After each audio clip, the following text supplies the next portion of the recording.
This is the Christmas Movie Screenwriter Podcast, episode number 11. Hello and welcome to the Christmas Movie Screenwriter Podcast. I'm your host, Karen McCann. The Christmas Movie Screenwriter Podcast is about writing, producing, and selling Christmas movies. I publish a transcript with every episode in case you want to look at something or read it later. Just go to the website at christmasmoviescreenwriter.com and look for this episode, which is number 11. A quick few words about what I'm working on. I am in the middle of a big writing project and right now just proofing it. And so soon I will be looking for readers. Then perhaps I will shortlist ideas for my next Christmas script. And now here is the main segment. Jordan Imiola is a comedy screenwriter from Buffalo, New York. He has sold several screenplays and is the showrunner of many comedy series.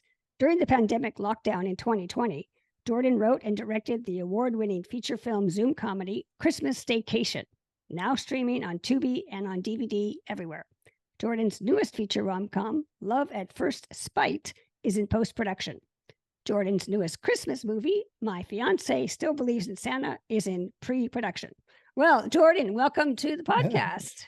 Thank you, Karen. Thank you. Now, can you just take a minute? And I told the audience a little bit about you, but let's hear more. Let's take a minute and tell us about yourself and your work. Yeah, sure. So I was born and raised in Buffalo, New York. I love it. And then I went to college at Buff State, which is a college over here. I kind of accidentally fell into writing there. I took a TV writing class and I fell in love with it. And so I kept, and then they had a new major called TV and Film Arts. So I was in that first class. It's only like 15 people a year get accepted. And I was in that first class, and pretty much in that major, they teach you how to, write movies and TV shows and produce. We did a bunch of short films we had to direct and produce. And then they help you get internships. And I got an internship with Fox in 2009. And so pretty much I spent the summer before I graduated, I spent in LA, interned at Fox, and then did one more semester at Buffalo State. And then graduated, and a week later, I drove across country and lived in LA for 12 years. Oh, wow! Yeah, and then the pandemic just changed everything. But I got to produce a Christmas movie, which was awesome. Oh yes. And then my wife and I moved back to Buffalo last year and got a house because we could afford a nice house over here. Nice. And I'm still writing a ton. I'm still I feel like nothing's compared to LA. Like I'm still writing this. I'm actually maybe writing more here. Really? Okay, good. Yeah, because I love the seasons. I love the season change, and that always helps me with deadlines. Like whenever, like summertime, every summer I have like one dedicated screenplay I'm going to finish. When it comes into fall, I'm like, I want to write something Halloween, and I can just feel, I can see the leaves out here. And then for the holiday time, I tend to write or rewrite a Christmas screenplay. So right now I'm rewriting something I wrote last year. I guess I'll talk about that. Sure. Trading Holidays is the film I'm writing right now. And it's about three families. One celebrates Christmas, one celebrates Hanukkah, one celebrates Kwanzaa, and they trade holidays. Oh, that's neat. December. Yeah. That's great. Well, you sort of answered my first question, which how did you break into my first question is, can you share your journey of breaking into the industry as a Christmas movie screenwriter? Was Staycation your first Christmas movie, or was there something else? Produced, my first Christmas movie produced, but I probably wrote a few before that. I wrote My Fiancé Still Believes in Santa. I wrote that originally 2018. Yeah, I think I wrote that. It's so much easier to write a Christmas movie around the holiday time. Yeah, right. So I always try to whenever, the day after Thanksgiving hits, I'm like, all right, I'm plugging in at this holiday movie, Christmas movie. But then as soon as January 2nd comes, January 2nd, I'm like, I'm over it. I'm like, okay. Again, I use the seasons to my advantage, or use the holidays in the year to my advantage to write. But I think I probably wrote 3 or 4 other Christmas movies. But Christmas Staycation, how that came about was 2020, was the worst year ever.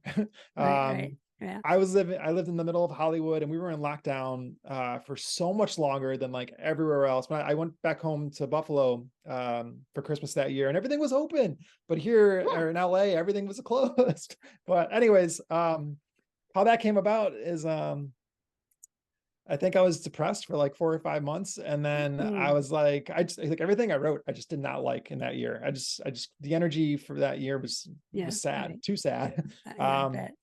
But then I thought of the idea. I'm like, well, no one can really travel home for the holidays, or like, they're not supposed to travel home for the holidays this year because the, COVID and pandemic and all that.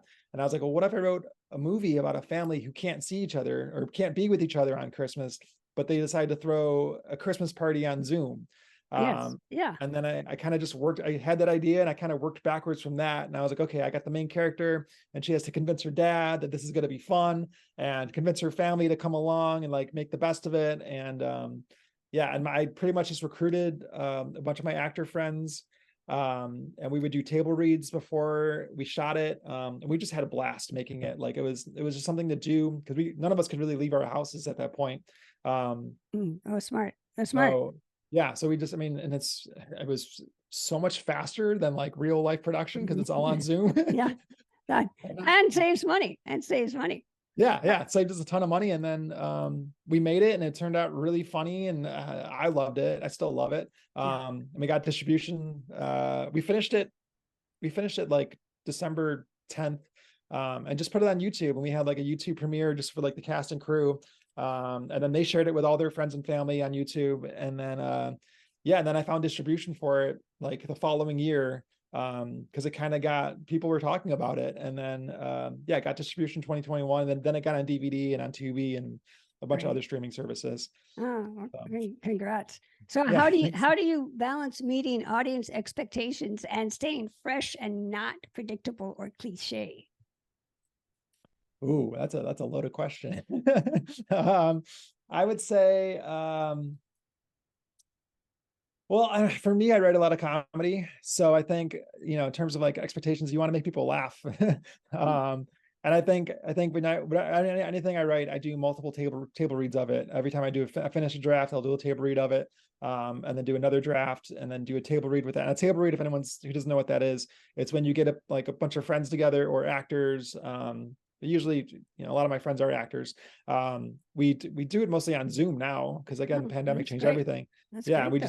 We kind of read the whole thing out loud. I divvy up parts to all my friends, and then we read the whole thing, and then I kind of keep track of like when there's a big laugh or if a joke doesn't work. So any jokes that don't work, I will tweak to make them funnier, or I just cut them all together. But you can really like feel the rhythm of each scene too, to see if a scene's too short or too long or not funny or funny or blah, blah. So yeah, I think, and then in terms of keeping it fresh, I just try to do things that have never been done before. A Christmas movie on Zoom was never been done before. So that was smart. Yeah, and it was very current at the time because that's what everyone was doing in their meetings. My job, I was working for a production company at the time, and come March 13th, they're like, never go back to the office ever again. So everything was on Zoom. So it was very current to that year. If you watch the movie, the movie's still hilarious. There's jokes that I think, I thought it was great. Great. Thank you. I love the older woman character, the looking for Christmas. Whoopee. So audience, you have to watch it to figure that out. Now, after you finish a script and it's ready to go out, what's your next step? And how do you move it towards getting into pre-production or into production? So if it's something I'm trying to sell, I feel like for me, sometimes I write something and I'm like, okay, I want to make this myself. And I can kind of get people to, like Christmas Vacation, I did that, instead of trying to sell it out there, I made it myself. And when I write those scripts, I tend to like think about that as I'm writing them, like, okay, how is this going to keep it low budget? How is it going to be possible for me to make this? Who do I know who could play this part? But on the other side, if I'm trying to sell a script, after I'm done with it, so I kind of, I'll write a first draft, and the first draft is always just for me. I tend to write first drafts I don't know, in like 3 or 4 months. I do that just for me. Yeah. And my whole thing is I usually write them out of order, and then I put them in order, and have a really terrible first draft, but I can understand it. And then I kind of cut things and change things and make things funnier. And then my second draft or third draft, that's the first one I share with other people. And I just share that with friends. Or I'll do table read with friends that I know who, that I trust. I never really try to go like outside my circle in those first few drafts. But then once I do that, and I have a couple table reads, and I know the script is getting into good shape and everything's making sense and the rhythm's good and the jokes work.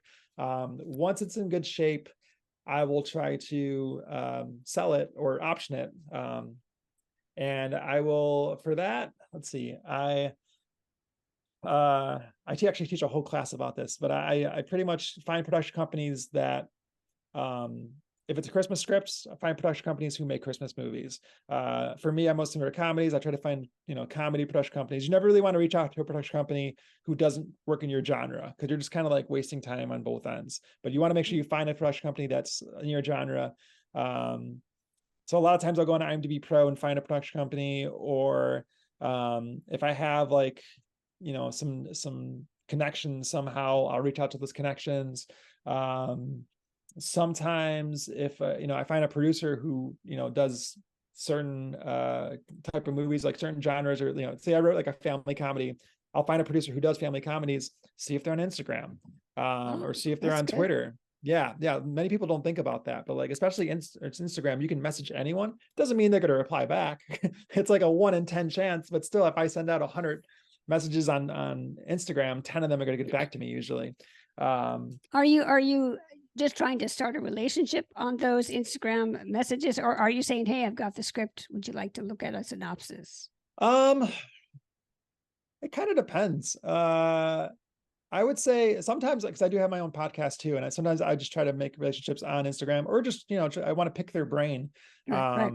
But if I'm trying to if I'm just trying to sell it, I just sometimes just send them a log line, and a very short message. You want to send a log line. Log line is usually 30 words or less. Don't go more than 30 words. But a message that's not too long, because if it's too long, no one's going to read it. But if you have like a short message and it's like, oh, it kind of grabs their attention, that might be like, oh, okay, send me a PDF of the script. And there's also like services you can use too. Like I do screenwriting staffing. And with screenwriting staffing, pretty much, I wouldn't recommend it unless you have a lot of scripts. But with that, it's like a monthly service you pay for. And a lot of producers will say what they're looking for. Like, for example, I sold a script on that. That's great. And it was about this actress was looking for some role she could play. So it had to be a female-led comedy. I can't remember what else she was looking for, but pretty much I had a movie about a woman who hates kids and ends up adopting the worst kid imaginable. And it's kind of like it's like her journey of becoming a mom and like thinking how much she's gonna hate it. But then in the end, she's like, oh my gosh, I actually love being a mom. And it's like, and the kid, it's kind of the same thing where he doesn't want parents, but then he ends up like trusting this person. But yeah, anyways, screenwriting staffing is how I found that. And sometimes they have Christmas leads too. They'll be like, we're looking for a holiday movie that takes place in Canada, or takes place in they do like one locations, or they look for specific things. And I've tried also multiple different services. A lot of them you got to pay for, and a lot of them aren't really worth it. Okay. So, right. But I'll just try to I'll try all things I can until someone, wants the script. There's also like virtual pitch fest and stuff like that. But a lot of it is also just, you have to not keep asking, but you have to keep in contact with them constantly. Not constantly, but every 2 or 3 weeks, you kind of reach out, be like, hey, did you get a chance to read the script? Or, hey, happy Thanksgiving. Just remind them hey, I exist. You have my script. Can you read it? That's right. And for me, a lot of times after 7 or 8 times, they finally read the script and they're like, oh my gosh, I love the script. And I'm like, I'm glad I emailed you so much then. Well, persistence. Yeah, exactly. Yeah. Okay. Yeah. you need a lot of persistence in this. Now, how would you balance, the Christmas elements with other genres? I mean, you've got the comedy genre, which you mentioned, but something Yeah. maybe like a heist to create something unique and appealing. Would that be interesting? Or do you Yeah, think I mean, buyers would be interested in that? if they make those type of movies, or if they have like an actor in mind for type of movies, yeah, I would definitely say so. Or if you have like a log line that's so good, like, if someone's trying to steal, I don't know, the Rockefeller Christmas tree, like how are you That's gonna great. do that? But like There you you go. want to, That's your next yeah, script. yeah, it's a very expensive script, but yeah, but if you have something that's gonna like, if you're gonna interest a producer who has money, that's a good thing. Like whatever's gonna make them be like, oh, I gotta read the script. I want to know what the story is. Right. That's how you do it. So yeah, I think you can mix genres as long as it's interesting enough to the person who wants to buy it or make it. Right. Now, how would you suggest screenwriters expand their network of producers? And you did mention the virtual pitch fest and screenwriting staffing, but do Yeah. you recommend like film markets? If so, which ones, or competitions? Or I mean, you did mention online platforms like those two above. Yeah. That is a good question. I don't know Do you go to film markets? no, I don't really go to film records too much. Okay, I'm trying to interesting. think if I've done it, if I have before. Okay, wow. So this is great. I mean, this Yeah. is new. This is new. I think, sometimes walking around AFM where you are walking 5 miles a day down those Yeah. halls, I mean, it really adds up. But yeah, there's a million ways in. Would you Yeah. besides anything, do you recommend competitions or any other ways for screenwriters to network with producers? If your script is super, super good, yes. I've entered, I feel like I entered a ton of competitions for like the first 5 years I was in LA, and it's when a lot of them cost money, so you're spending Yeah. $20 here, $40 here. I And think it can it's more add like up. 60 or Yeah. 80. Probably. Yeah. So like if your script has to be in top-notch shape, and I would have other people read it before you submit it. Don't make the first person you're submitting it to someone over there. Like Right. give it to a friend, have it someone proofread it, make sure the grammar's correct. If it's a comedy, make sure it's funny. If it's a horror, make sure it's scary. Because I feel like I won a competition once, and it didn't really affect the script at all, because I sold that script, but it had nothing to do with kind of the competition, which was like Right. funny to me. Yeah. So So you just never know. yeah, you really don't. Yeah, you really never know.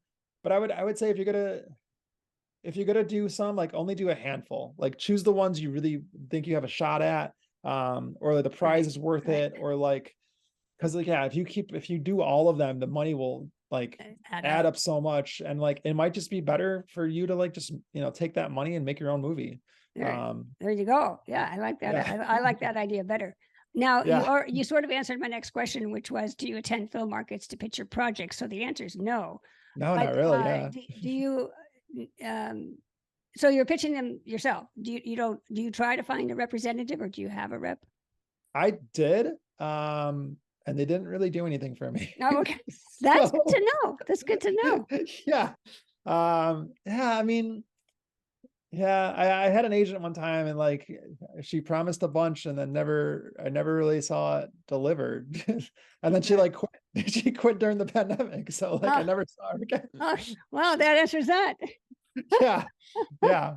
So like I do, yeah, I pretty much like do a lot myself, but I think DIY. yeah. But the more I do, the more I kind of build up that like resume, and like Right. people see like I've done, and a lot of stuff I've done is like short stuff. So if people want to see things I've done, they can just like go out. Like I have a series called Monster Therapy, and it's about monsters and marriage therapy. So it's like That's great. Jason Voorhees and his wife, or Freddy Krueger and his wife and stuff. And like all those are like, they're like 2.5 minutes long, so people can watch that in like 2.5 minutes, kind of get an idea of like what I write, and then they like reach out. So I think it's good to have some short stuff, because like if you have, if you do a movie, that's dedication. That's a whole 2 hour block of someone's time. But asking someone to watch something for 2.5 minutes, everyone does that pretty much every day on YouTube anyway. Yeah. So that's good. That's good to know. So what is your favorite script that you've written, and why? Ooh. Ooh, what's my favorite script I've ever written and why?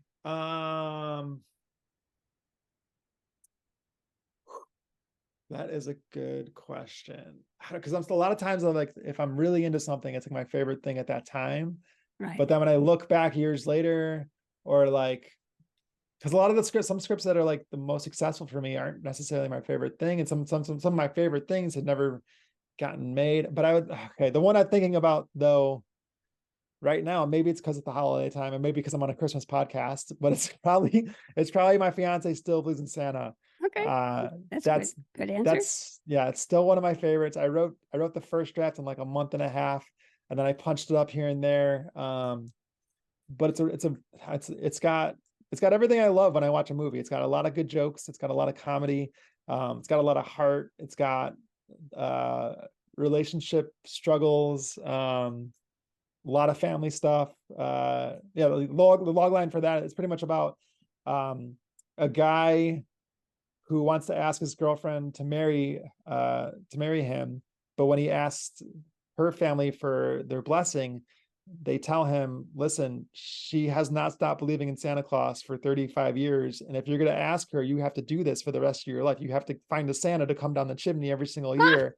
And he wants to like take her to see his family that Christmas. So, and it takes place in Buffalo and in Cape Cod. So he wants to take her to Cape Cod, and he has to now convince his family that A, she's not crazy, and B, can you help me find someone to go down the chimney on Christmas Eve so she can see Santa? And then that's very cute. yeah, and then find the logistics of like getting, Santa back on the roof or whatever. So, yeah, it's like I've optioned it a couple times, and I've gotten super close to making it, and then like things happen, like the SAG strike, Right, or right. or the pandemic, or so Right. every time the script's like not available, or something happens, and then it becomes available again. So if anyone's listening and they have money and they want to make it, let me know, because that script is available right now. All right. Well, we'll put So, that in the show notes. yeah. Now that leads in that perfectly. You kind of set this up.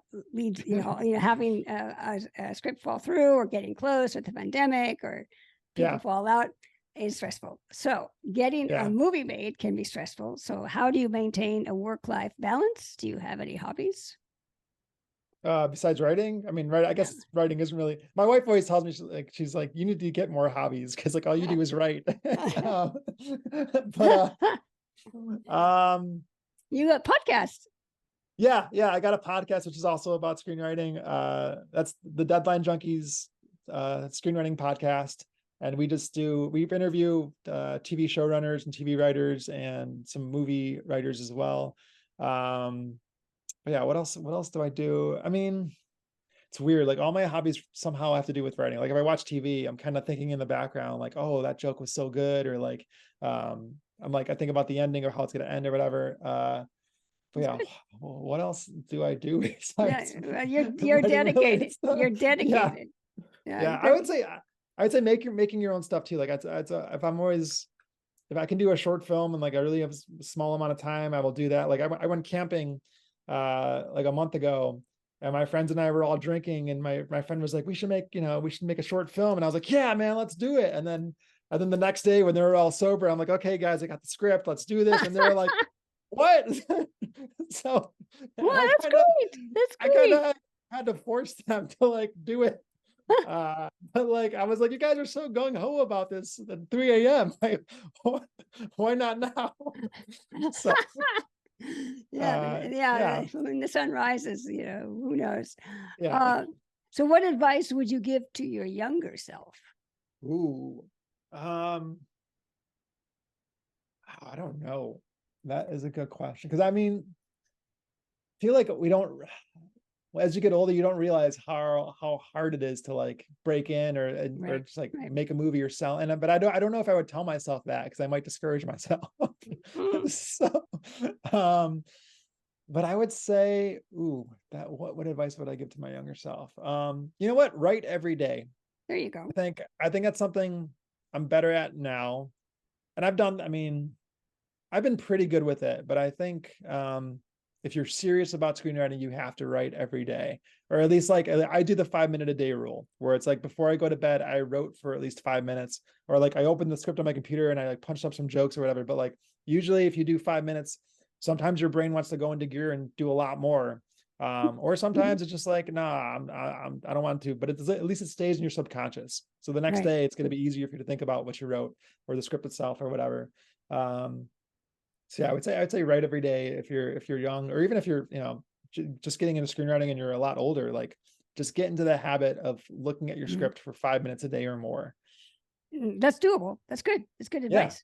Yeah. So to wrap up, would you like to share any social media details or website links so our audience can keep track of your work? Yeah, sure. Yeah, I'm on Instagram and I'm on Twitter. I don't really post on either one too much though, honestly. But it's just my name. It's Jordan Imiola. So JordanImiola.